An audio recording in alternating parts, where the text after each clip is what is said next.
जय माता दी। नमस्कार दोस्तों, स्वागत है आप सभी का हमारे YouTube चैनल लक्ष्मी शर्मा की कहानियां पर।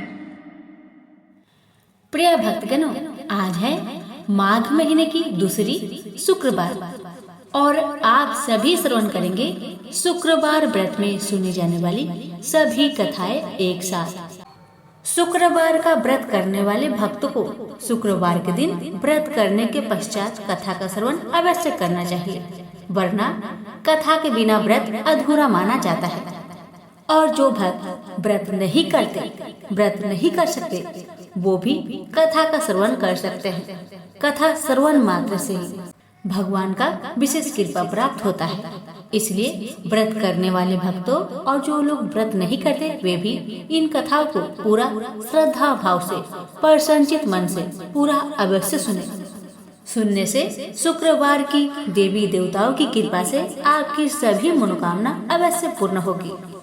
किसी गांव में अनेक लोग रहा करते थे और सभी अपने अपने कामों में मग्न रहते थे। किसी का चिंता फिक्र परवाह था ही नहीं, सब अपने से ही मतलब रखते थे। इसी कारण से भजन कीर्तन, भक्ति भाव, दया माया, परोपकार जैसे संस्कार कम हो गए।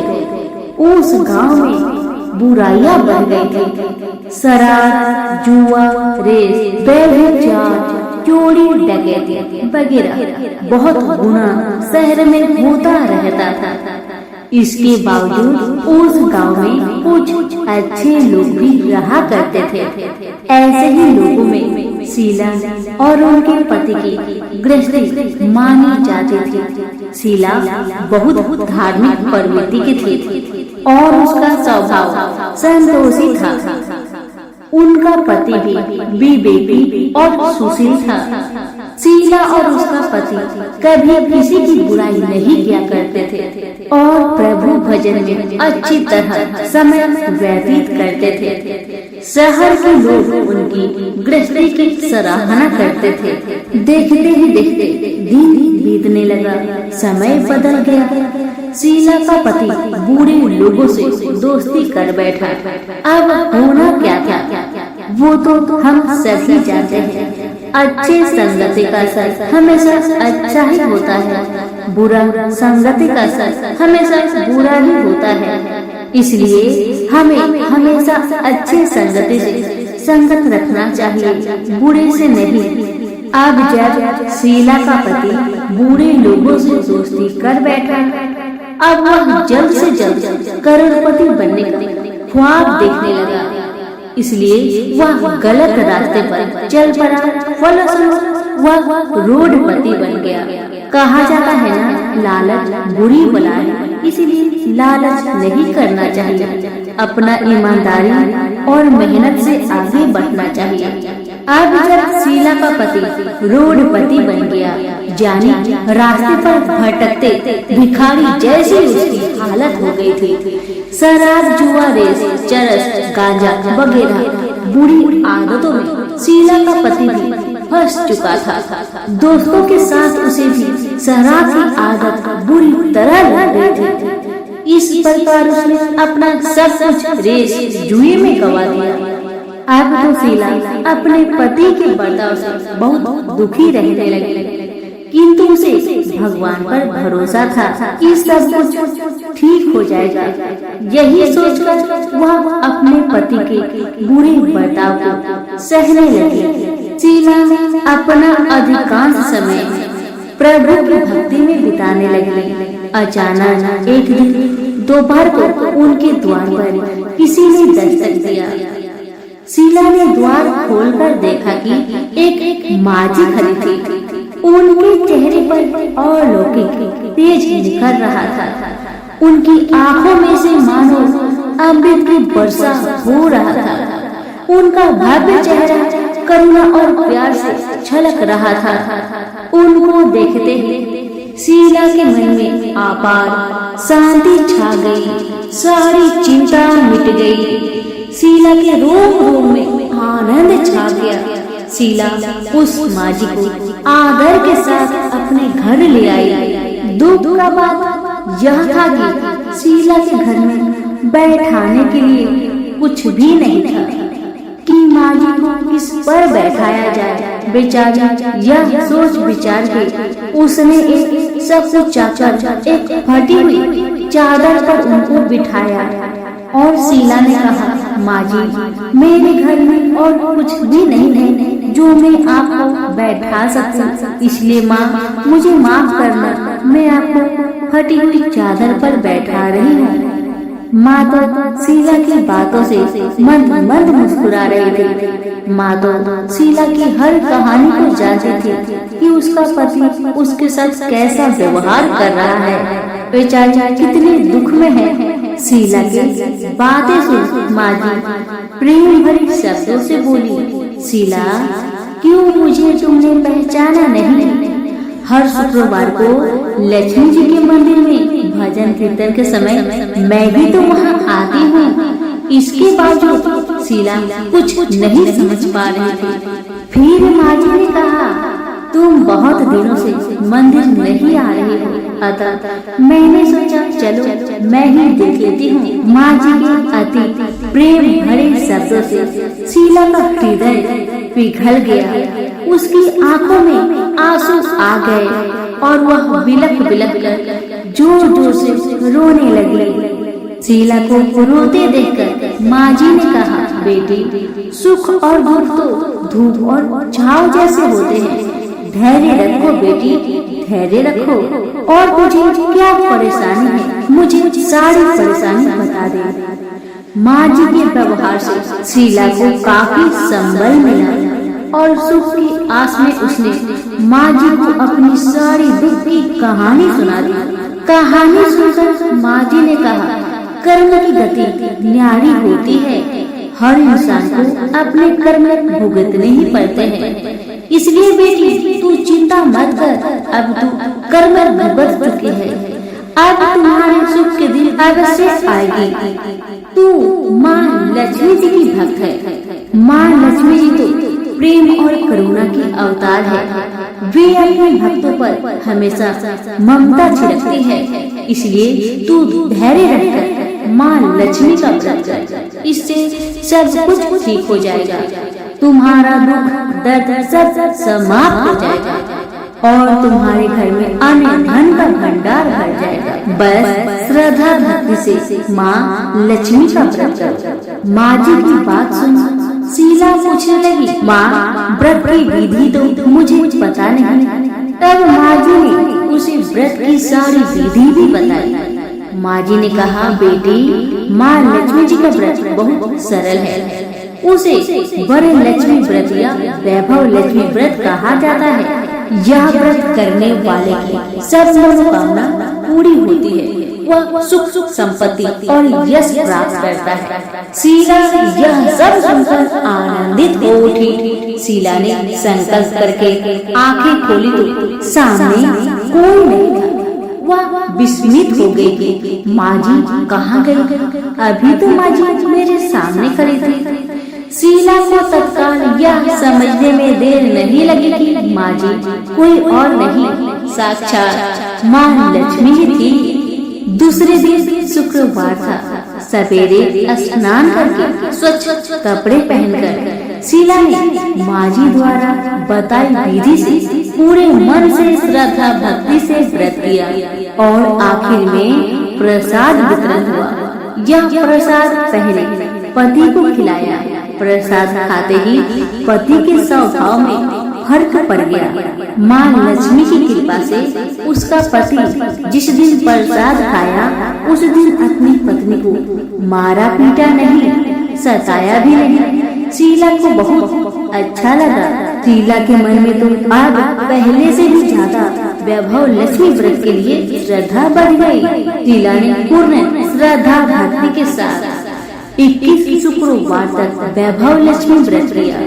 21वें शुक्रवार पर माँ जी की कहे मुताबिक उद्धापन विधि करके 7 स्त्रियों को वैभव लक्ष्मी व्रत 7 पुस्तक उपहार में दी। फिर माता जी के धन लक्ष्मी स्वरूप की छवि को बंधन करके भाव से मन ही मन प्रार्थना करने लगी, हे माँ धनलक्ष्मी, मैंने आपका वैभव लक्ष्मी व्रत करने की मन्नत मानी थी, वह व्रत आज पूर्ण किया है। हे माँ, मेरी हर विपत्ति को दूर करो, हमारा सबका कल्याण करो। जिसे संतान ना हो माँ, उसे संतान देना। सौभाग्यवती स्त्री का सौभाग्य को माँ अखंड रखना। कुंवारी लड़कियों को मन भावन पति देना। जो आपका यह चमत्कारी वैभव लक्ष्मी व्रत करे, उनकी सब विपत्ति को दूर करना, सभी को सुखी रखना। हे माँ, आपकी महिमा अपार है। ऐसा बोलकर लक्ष्मी जी के धन लक्ष्मी स्वरूप की छवि को प्रणाम किया। व्रत के प्रभाव से शीला का पति अच्छा इंसान बन गया और आज शीला का पति मेहनत करके व्यवसाय करने लगा। उसने तुरंत शीला की गिरवी रखे गहने छुड़ा लिए। घर में धन की बाढ़ सी आ गई। घर में पहले जैसे सुख शांति छा गई। वैभव लक्ष्मी व्रत का प्रभाव देखकर मोहल्ले की दूसरी स्त्रियां भी विधि पूर्वक वैभव लक्ष्मी व्रत करने लगी।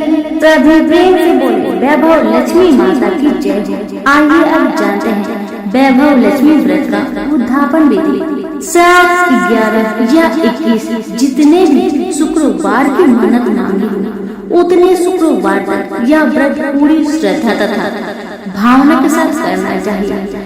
आखिरी शुक्रवार को इसका शास्त्रीय विधि के अनुसार उद्यापन करना चाहिए।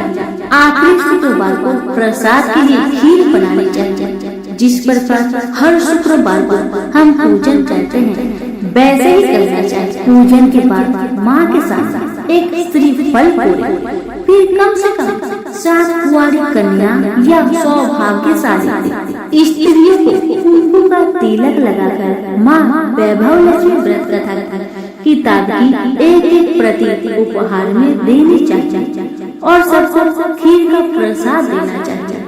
इसके बाद माँ लक्ष्मी जी को श्रद्धा सहित प्रणाम करना चाहिए। फिर माता जी की धन लक्ष्मी स्वरूप की छवि को वंदन करके भाव से मन ही मन प्रार्थना करें, हे माँ धन लक्ष्मी, मैंने आपका वैभव लक्ष्मी व्रत करने की मन्नत मानी थी, यह व्रत आज पूर्ण किया है। हे माँ, हमारी मनोकामना पूर्ण करें, हमारी हर विपत्ति को दूर करें, हम सबका कल्याण करें। जिसे संतान ना हो उसे संतान देना, सौभाग्यवती स्त्री का सौभाग्य अखंड रखना, कुंवारी लड़की को मन भावन पति देना। जो आपका यह चमत्कारी वैभव लक्ष्मी व्रत करे, उनकी सब विपत्ति दूर करना, सभी को सुखी करना। हे माँ, आपकी महिमा अपार है, आपकी जय जय। ऐसा बोलकर लक्ष्मी जी धन लक्ष्मी स्वरूप की छवि को प्रणाम करें। सभी प्रेम से बोलिए, वैभव लक्ष्मी माता की जय। माता संतोषी की कहानी। संतोषी माता के व्रत करने वाला कथा कहते वह सुनते समय हाथ में गुड़ व भुने चने रखे। सुनने वाले संतोषी माता की जय, संतोषी माता की जय, इस प्रकार जय जयकार मुख से बोलते जाए।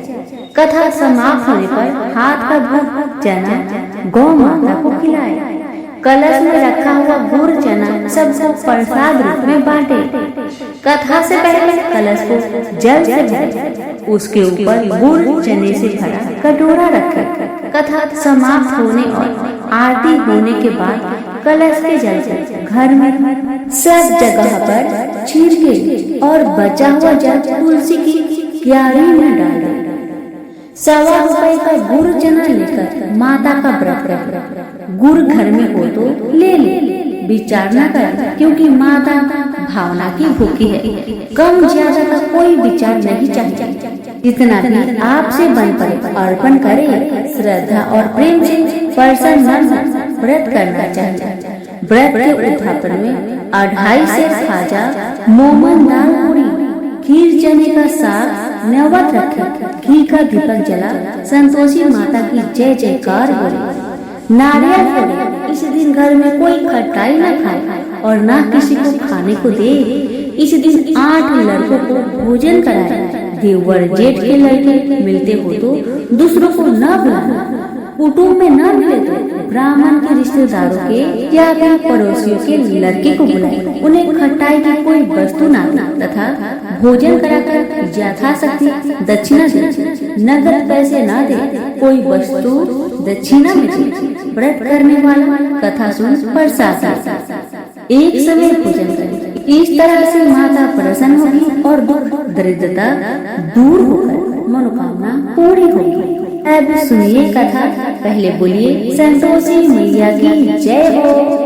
एक बुढ़िया थी, उसके 7 पुत्र थे, 6 कमाने वाले और एक निकम्मा था। बुढ़िया माँ 6 पुत्रों की रसोई बनाती, भोजन कराती और जो बचता वह 7वें को देती थी। परंतु वह बड़ा भोला था, मन में कुछ विचार न करता था। एक दिन अपनी पत्नी से बोला, देखो मेरी माता का मुझ पर कितना प्यार है। वह बोली, क्यों नहीं, सबका जूठा बचा हुआ तुमको जो खिलाती है। वह बोला, ऐसा भी कहीं हो सकता है, मुझे तुम्हारी बातों पर भरोसा नहीं। जब तक मैं अपनी आँखों से ना देख लूं, मैं मान नहीं सकता। पत्नी ने कहा, देख लोगे तब मानोगे। कुछ दिन बाद बड़ा त्योहार आया। घर में 7 प्रकार के भोजन और चूरमा के लड्डू बने। वह जांचने को सिर दर्द का बहाना बनाकर पतला कपड़ा सिर पर ओढ़कर रसोई में सो गया और कपड़े में से सब कुछ टुकुर टुकुर देख रहा था। 6 भाई भोजन करने आए। उसने देखा माँ ने उनके लिए सुंदर सुंदर आसन बिछाए, 7 प्रकार की रसोई परोसी। वह आग्रह करके उन्हें जिमाती है। वह देखता रहा। 6 भाई भोजन करके उठे, तब जूठी थालियों में से लड्डू के टुकड़ा उठाकर एक लड्डू बनाया। जूठन साफ कर माँ ने उसे पुकारा, उठ बेटा, 6 भाई भोजन कर गए, अब तू ही बाकी है, उठ ना, कब खाएगा। वह कहने लगा, माँ मुझे भोजन नहीं करना, मैं परदेश जा रहा हूँ। माता ने कहा, कल जाता हो तो आज चला जाए। वह बोला, हाँ आज ही जा रहा हूँ। यह कहकर वह घर से निकल गया। चलते समय पत्नी की याद आई। वह गौशाला में कंडे थाप रहे थे। वह जाकर बोला, हम जाओगे परदेश, आवेंगे कुछ काल, तुम रहियो संतोष से धर्म अपनों पार। वह बोली, जाओ पिया आनंद से, हम को सोच हटाए, राम नाम से हम रहे, ईश्वर तुम्हें सहाय। देवो निशानी अपनी देख धरु मन धीर, सुधी हमारी ना बिसारी, रखियो मन गंभीर। वह बोला, मेरे पास तो कुछ नहीं, यह अंगूठी है, सो ले लो और अपनी निशानी मुझे दे। वह बोली, मेरे पास क्या है, यह गोबर भरा हाथ है। यह कह उसकी पीठ में गोबर की हाथ की थप्पी मार दी। वह चला गया। चलते चलते दूर देश में पहुंचा। वहाँ एक साहूकार की दुकान थी। वहीं जाकर रहने लगा और कहने लगा, भाई मुझे नौकरी पर रख लो। साहूकार को जरूरत भी थी तो वह बोला, ठीक है रह जा। लड़के ने पूछा, तनख्वाह क्या दोगे? साहूकार ने कहा, काम देकर दाम मिलेगा। साहूकार की नौकरी मिली। वह सवेरे 7 बजे से रात तक नौकरी करने लगा। कुछ दिनों में साहूकार का सारा लेन देन का हिसाब, ग्राहकों को माल बेचने, सारा काम करने लगा। साहूकार के 7-8 नौकर थे। सब चक्कर खाने लगे कि या तो बहुत होशियार बन गया। सेठ ने भी काम देखा और 3 महीने में उसे आधे मुनाफे का साझेदार बना दिया और 12 वर्ष में नामी सेठ बन गया और मालिक सारा कारोबार उसके ऊपर छोड़कर बाहर चला गया। अब उधर पत्नी के साथ क्या होता है उसे सुनिए। सास ससुर से दुख देने लगे। सारी गृहस्थी का काम करा के उसे लकड़ी लेने जंगल में भेजते और घर की रोटियों के आटे से जो भूसी निकलती थी उसकी रोटी बनाकर रख दी जाती थी और खोटी नारियल की खोपड़ी में पानी। इस तरह दिन बीतते रहे। एक दिन की बात है, वह लकड़ी लेने जा रहे थे कि रास्ते में बहुत सी स्त्रियां संतोषी माता की व्रत करती दिखाई दी। वही खड़ी हो, वह भी कथा सुन और बहनों से बोली, बहन, तुम किस देवी देवता का व्रत करती हो और इसके करने से क्या फल होता है? इस व्रत के करने की विधि क्या है? यदि तुम अपने इस व्रत का विधान मुझे समझाकर कहोगी तो मैं भी तुम्हारा बड़ा एहसान मानूंगी। तब उनसे एक स्त्री बोली, सुनो, यह संतोषी माता का व्रत है। इसके करने से निर्धन दरिद्रता का नाश होता है, लक्ष्मी आती है, मन की चिंताएं दूर होती है, घर में होने से मन को सुख प्रसन्नता और शांति मिलती है। व्रत के दिन घर में खटाई कोई न खाए, यह सुनकर बहू चल दी। रास्ते में लकड़ी बोझ को बेच दिए और उन पैसों से गुड़ चना माता के व्रत की तैयारी कर आगे चली गई और सामने मंदिर देख पूछने लगी, यह मंदिर किसका है? सब बच्चे कहने लगे, संतोषी माता का मंदिर है। यह सुन माता के मंदिर में जा माता के चरणों में लौटने लगे। दिन हो विनती करने लगे, माँ, मैं निपट मूर्ख हूँ, व्रत के लिए कुछ नहीं जानती, मैं बहुत दुखी हूँ। हे माता जगत जननी, मेरा दुख को दूर कर, मैं तेरी शरण में हूँ। माता को दया है। एक शुक्रवार बीता कि दूसरे शुक्रवार को ही इसके पति का पत्र आया और तीसरे को उसका भेजा पैसा भी आ गया। तब जेठानी मुंह सिकुड़ने लगी, इतने दिनों में इतना पैसा आया, इसमें क्या बड़ा?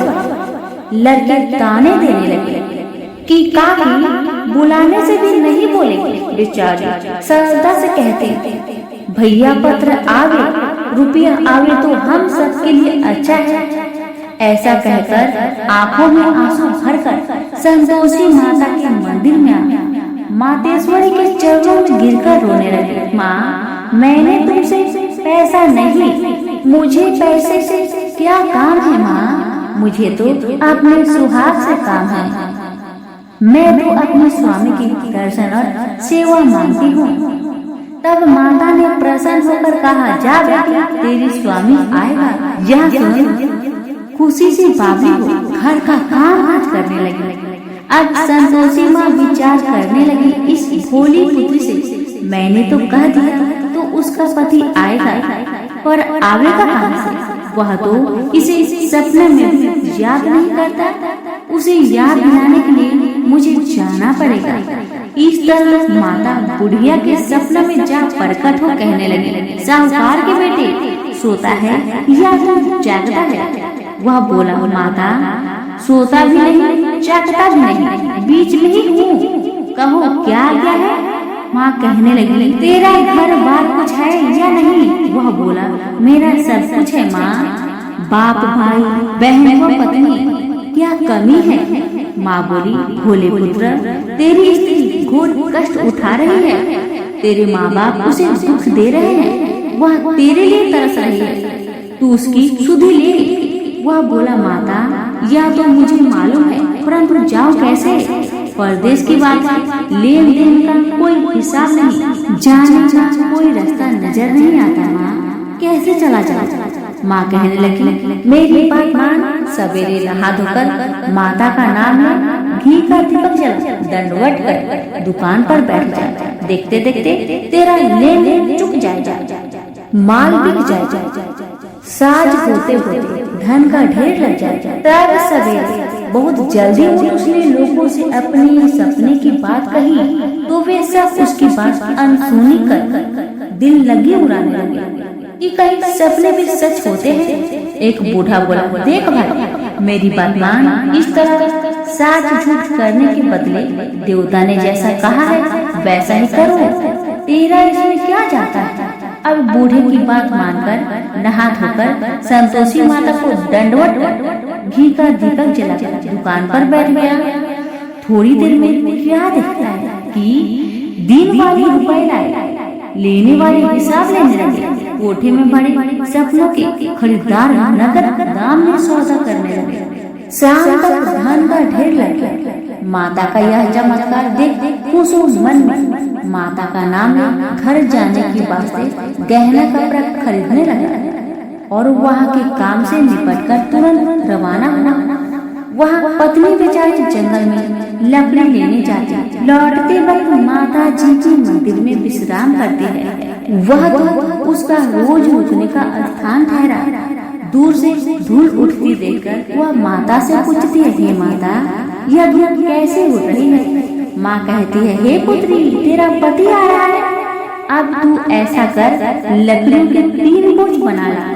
एक नदी के किनारे रख, दूसरा मेरे मंदिर पर और तीसरा अपने सिर पर रख। तेरे पति को लकड़ी का गट्ठा देख मोह पैदा होगा। वह वहाँ रुकेंगे, नाश्ता पानी बना खा पी कर माँ से मिलने जाएगा।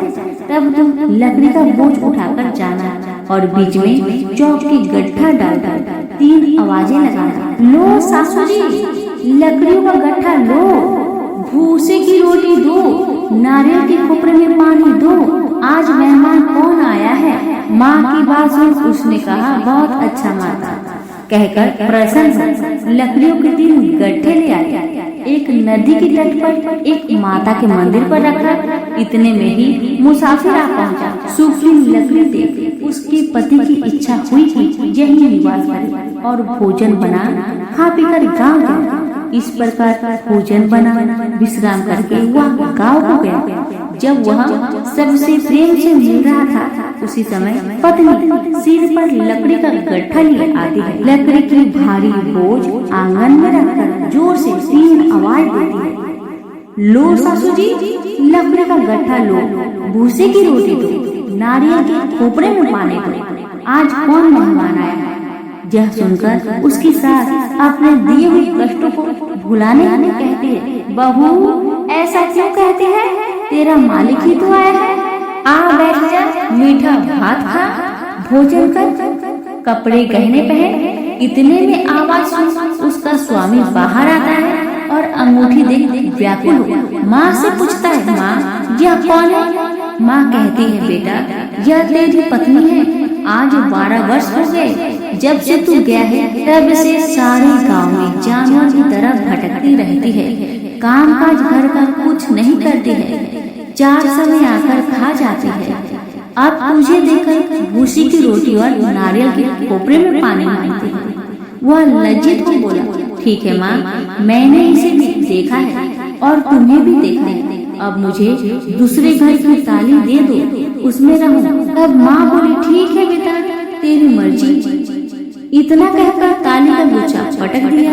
उसने ताली लेकर दूसरे कमरे में जो तीसरी मंजिल के ऊपर था उसे खोलकर सारा सामान जमाया। एक दिन में ही वहाँ राजा के महल जैसा ठाट बाट बन गया। अब क्या था, वो दोनों सुखपूर्वक रहने लगे। इतने में अगला शुक्रवार आया। बहू ने अपने पति से कहा कि मुझको माँ का उद्यापन की तैयारी करना है और इतना कहकर तैयारी करने लगे। जेठ के लड़कों को भोजन के लिए कहने लगे। उन्होंने मंजूर किया, परंतु पीछे जेठानी बच्चों को सिखाती है, देखो रे, भोजन के समय खटखटाए मांगना जिससे उसका उद्यापन पूरा ना हो। लड़के जीने आए, खीर पेट भर खाए, परंतु याद आते ही कहने लगे, हमें कुछ खटाई दो, खीर खाना हमें भाता नहीं, खीर देखकर तो हमें अरुचि होती है। बहू कहने लगी, खटाई किसी को नहीं दी जाएगी, यह तो संतोषी माता का प्रसाद है। लड़के उठ खड़े हुए और बोले, पैसे लाओ। भोली बहू कुछ जानती नहीं थी, सो उन्हें पैसे दे दिए। लड़के उसी समय उठ इमली लाकर खाने लगे। यह देखकर संतोषी माता बहू पर क्रोधित हुई। राजा के दूत उसके पति को पकड़ कर ले गए। जेठ जेठानी मन माने खोटी वचन कहने लगे। लूट लूट कर धन इकट्ठा कर लाया था, सो राजा के दूत उसको पकड़ कर ले गए। अब सब मालूम पड़ जाएगी जब जेठ की मार खाएगा। बहू से वचन सहन नहीं हुए, वह रोती रोती माता के मंदिर में गई और बोली, हे माता, तुमने ये क्या किया? मुझे हंसाकर अब क्यों रुलाती हो माँ? तब माता बोली, पुत्री, तूने उद्यापन करके मेरा व्रत भंग किया, इतनी जल्दी सब बातें भुला दी। वह कहने लगी, माता भूली तो नहीं हो, न कुछ अपराध किया है, मुझे तो लड़कों ने भूल में डाल दिया, मैंने भूल से उन्हें पैसे दे दिए, मुझे क्षमा करो माँ, मुझे क्षमा करो। माँ बोली, ऐसे कहीं भूल होती है। वह बोली, माँ मुझे माफ कर दो माँ, मैं फिर से तुम्हारा उत्थापन करूंगी। माँ बोली, अब भूल जा पुत्री, तेरा मालिक तुझे रास्ते में ही आता मिलेगा। वह घर को चली। रास्ते में उसका पति आता मिला। उसने पूछा, तुम कहाँ गए थे? तब वह कहने लगा, इतना धन जो मैं कमाया है उसका टैक्स राजा ने मांगा, वह भरने गया। वह प्रसन्न हो बोली, भला हुआ, अब घर चलो। कुछ दिन बाद फिर शुक्रवार आया। वह बोली, मुझे माता का उत्थापन करना है। पति ने कहा, करो फिर। जेठ के लड़कों से भोजन को कहने गए। जेठानी ने एक दो बातें सुनाई और लड़कों को सिखा दिया कि तुम पहले ही खटाई मांगने लगना। लड़के कहने लगे, हमें खीर खाना नहीं भाता, जी बिगड़ता है, कुछ खटाई खाने को देना। वह बोली, खटाई खाने को नहीं मिलेगा, खाना हो तो खाओ, अन्यथा तुम जा सकते हो। और बेचारे ब्राह्मण के लड़कों को लाकर भोजन कराने लगा। यथाशक्ति दक्षिणा की जगह एक एक फल उन्हें दिया। इससे संतोषी माँ प्रसन्न हुई। माता की कृपा होते ही 9वें मास उसको चंद्रमा का समान सुंदर पुत्र उत्पन्न हुआ। पुत्र को लेकर प्रतिदिन माता जी के मंदिर जाती। माँ ने सोचा कि वह रोज आती है, क्यों ना मैं इसके घर चलूं, इसका आसरा देखो तो सही। यह विचार कर माता ने भयानक रूप बनाया। भूर और चने से सना, मुख ऊपर सूर्य के समान हो, उस पर मक्खियां भिनभिना रही थी। दहलीज में पाँव रखते ही उसकी सास चिल्लाई, देखो रे, कोई चुड़ैल चली आ रही है, लड़कों इसे भगाओ नहीं तो किसी को खा जाएगी। लड़के डरने लगे और चिल्लाकर खिड़की बंद करने लगे। बहू रोशनदार से देख रही थी, पर संता से पागल होकर चिल्लाने लगी, आज मेरी माँ आई है, आज मेरी माँ मेरे घर को आई है। यह कहकर बच्चों को दूध पीने से हटाती है। इतने में सास का क्रोध फूट पड़ा। बोली, रान इसे देखकर कैसी उतावली हुई जो बच्चे को पटक दिया। इतने में माँ के प्रताप से जहाँ देखो वही लड़के ही लड़के नजर आने लगे। वह बोली, माँ जी, जिनका मैं व्रत करती हूँ यह तो वही संतोषी माता है। इतना कहा झट से सारे घर के दीवार खोल देते।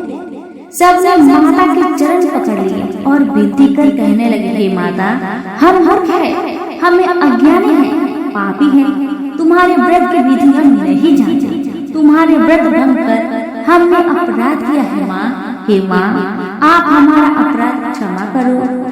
उस पर माता प्रसन्न हुई। माता ने बहू को जैसा फल दिया वैसा माता सबको दे। जो पढ़े उनका मनोरथ पूर्ण हो, जो सुने उनका भी मनोरथ पूर्ण हो। तो प्रेम से बोलिए, संतोषी माता की जय हो। एक बार भगवान शंकर के अंशभूत महर्षि दुर्वासा पृथ्वी पर विचर रहे थे। घूमते घूमते वे एक मनोहर वन में गए। वहाँ एक विद्याधर सुंदरी हाथ में परिजात पुष्प की माला लिए खड़ी थी। वह माला दिव्य पुष्पों की बनी थी। उसकी दिव्य गंध से समस्त वन प्रास्त सुवासित हो रहा था। दुर्वासा ने विद्याधरी से वह मनोहर माला मांगी। विद्याधरी ने उन्हें आदर पूर्वक प्रणाम करके वह माला दे दिया। माला लेकर उन्मत्त भेषधारी मुनि ने अपने मस्तक पर डाल ली और पृथ्वी पर भ्रमण करने लगे। उसी समय मुनि को देवराज इंद्र दिखाई दिए, जो कि मतवाले ऐरावत पर चढ़कर आ रहे थे। उनके साथ बहुत से देवता भी थे। मुनि ने अपने मस्तक पर से बड़ी माला उतारकर हाथ में ले ली और उसके ऊपर भौरे गुंजान कर रहे थे। जब देवराज समीप आए तो दुर्वासा ने पागलों की तरह वह माला उनके ऊपर फेंक दी। देवराज ने उसे ऐरावत के मस्तक पर डाल दिया। ऐरावत ने उसकी तीव्र गंध से आकर्षित हो सूर से माला उतार ली और सूंघकर पृथ्वी पर फेंक दिया। यह देख दुर्वासा क्रोध से जल उठे और देवराज इंद्र से इस प्रकार बोले, अरे ओ इंद्र, ऐश्वर्य के घमंड से तेरा हृदय दूषित हो गया है, तुझ पर दृढ़ता छा रही है, तभी तो मेरी दी हुई माला का तूने अनादर किया है। वह माला नहीं, श्री लक्ष्मी जी का धाम थी। माला लेकर तूने प्रणाम तक नहीं किया, इसलिए तेरे अधिकार में स्थित तीनों लोगों की लक्ष्मी शीघ्र ही अदृश्य हो जाएगी। यह श्राप सुनकर देवराजेंद्र घबरा गए और तुरंत ही ऐरावत से उतरकर मुनि के चरणों में पड़ गए। उन्होंने दुर्वासा को प्रसन्न करने की लाख चेष्टाएं की, किंतु महर्षि तस से मस न हुए। उल्टे इंद्र को फटकार कर वहां से चल दिए। इंद्र भी ऐरावत पर सवार हो अमरावती को लौट गए। तब से तीनों लोकों की लक्ष्मी नष्ट हो गई। इस प्रकार त्रिलोकी की श्रीहरि एवं सत्व रहित हो जाने पर दानवों ने देवताओं पर चढ़ाई कर दी। देवताओं में अब उत्साह कहाँ रह गया था, सबने हार मान ली थी। फिर भी सभी देवता ब्रह्मा जी के शरण में गए। ब्रह्मा जी ने उन्हें भगवान विष्णु की शरण में जाने की सलाह दी तथा सबके साथ वे स्वयं भी क्षीर सागर के उत्तर तट पर गए। वहां पहुंचकर ब्रह्मा आदि देवताओं ने बड़ी भक्ति से भगवान विष्णु का स्तवन किया। भगवान प्रसन्न होकर देवताओं के सम्मुख प्रकट हुए। उनका अनुपम तेजस्वी मंगलमय विग्रह देखकर देवताओं ने पुनः स्तवन किया। तत्पश्चात भगवान ने उन्हें क्षीर सागर को मथने की सलाह दी और कहा, इससे अमृत प्रकट करो, उसके पान करने से तुम सब लोग अजर अमर हो जाओगे, किंतु यह कार्य है बहुत दुष्कर, अतः तुम्हें दैत्य को भी अपना साथी बना लेना चाहिए। मैं तो तुम्हारी सहायता करूंगा ही।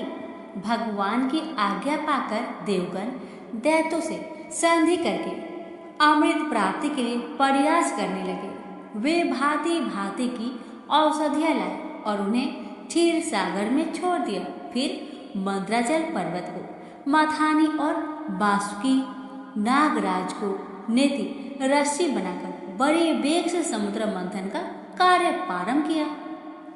भगवान ने बासुकी की पूंछ की ओर देवताओं को और मुख की ओर दैत्य को लगाया। मंथन करते समय बासुकी की निश्वास अग्नि से सुलझकर सभी दैत्य निस्तेज हो गए और उसी निश्वास वायु से विक्षिप्त होकर बादल बासुकी की पूंछ की तरफ बरसते थे, जिससे देवताओं की शक्ति बढ़ती गई। भक्त वत्सल भगवान विष्णु स्वयं कच्छप रूप धारण कर क्षीर सागर में घूमते हुए मंद्राचल के आधार बने हुए थे। वे ही एक रूप से देवताओं में और एक रूप से दैत्य में मिलकर नागराज को खींचने में भी सहायता देते थे तथा एक अन्य विशाल रूप से जो देवताओं और दैत्य को भी दिखाई नहीं देता था। उन्होंने मंद्राचल को ऊपर से दबा रखा था। इसके साथ ही वे नागराज बासुकी में भी बल का संचार करते थे और देवताओं की भी शक्ति बढ़ा रहे थे। इस प्रकार मंथन करने पर क्षीर सागर में क्रमशः कामधेनु, बारुणी देवी, कल्पवृक्ष और अप्सराएं प्रकट हुई।